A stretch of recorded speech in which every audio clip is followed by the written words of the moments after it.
Hi everyone, welcome to the lecture session. Today we are going to discuss in the module 4, that is infinite series and power series solution.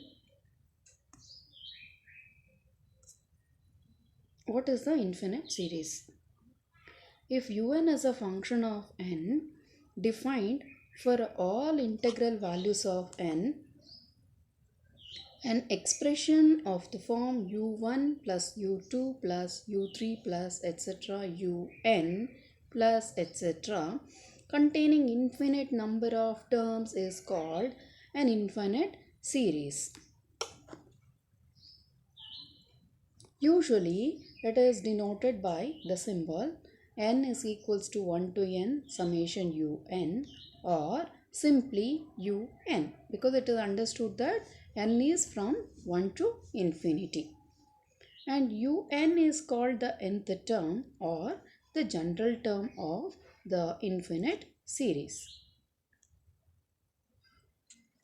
So next is the convergence and divergence of the series.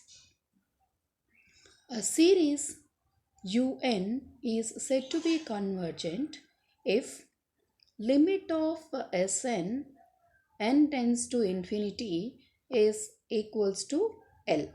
That is, we are taking the summation of that. Summation of un is nothing but Sn, which will be tending to a finite limit as a finite quantity. When it is then tending to a finite quantity as a number or any constant or anything, then we can say that it is convergent, where L is a finite quantity.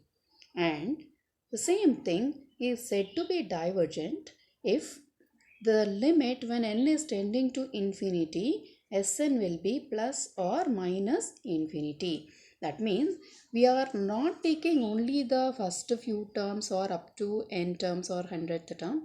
When n is very large, like infinite, when n is tending to infinity, we need to see whether it is convergent or divergent. So when we apply the limit, it should be giving you a finite quantity for a convergence. If it is equals to plus or minus infinity, then we can say that it is divergent.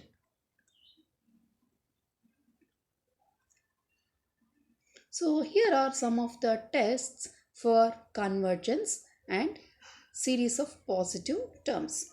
The first one is the Cauchy's root test, and the second one is D'Alembert's ratio test. These are the two tests which we will be using it for the series of positive terms in order to test that whether they are convergence or divergence. So in the Cauchy's root test, if sigma un is a series of positive terms, then we will take the limit when n tending to infinity, un to the power of 1 by n is L, which is finite.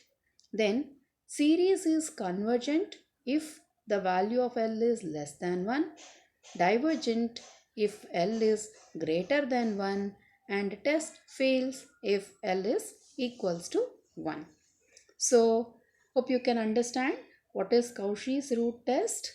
If un is a series of positive terms, and if you are taking the limit when n is tending to infinity, and which gives a value as L, and the depending on the value of L, whether it is less than 1, greater than 1 or equals to 1, we can respectively decide that it is convergent or divergent, or the test fails. This is all about the Cauchy's root test. Some of the standard limits which we need to remember here is summation, that is the limit when n tending to infinity, n to the power of 1 by n if we take, it is equals to 1. Second one, limit when n tending to infinity, 1 plus 1 by n to the power of n will be always equals to E. That's a standard value. E is 2.7 etc. And the third one is a limit when n tending to infinity, 1 plus x by n to the power n is equals to e power x.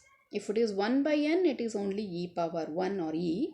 If it is x by n as the same as the second result, then it will be e to the power x, where x takes any values. These are the standard limits which we need to remember while solving the problems. Coming to the next test, the D'Alembert's ratio test. If sigma un is a series of positive terms, and if limit when n tends to infinity of un plus 1 by un is L, which is finite again, then sigma un is convergent if L is less than 1, and divergent if L is greater than 1, and test fails if L is equals to 1. So we can remember the D'Alembert's ratio test for what will happen to the finite quantity, that is when depending on the value of L, whether it is less than 1, greater than 1 or equals to 1. In both the cases, when it is equals to 1, it will be failing, and it is convergent when less than 1, divergent when greater than 1. This is all about the D'Alembert's ratio test. So these two tests can be applied in order to check the given series is a convergent one or the divergence or the test fails. Thank you. You can get back with any clarifications or doubts.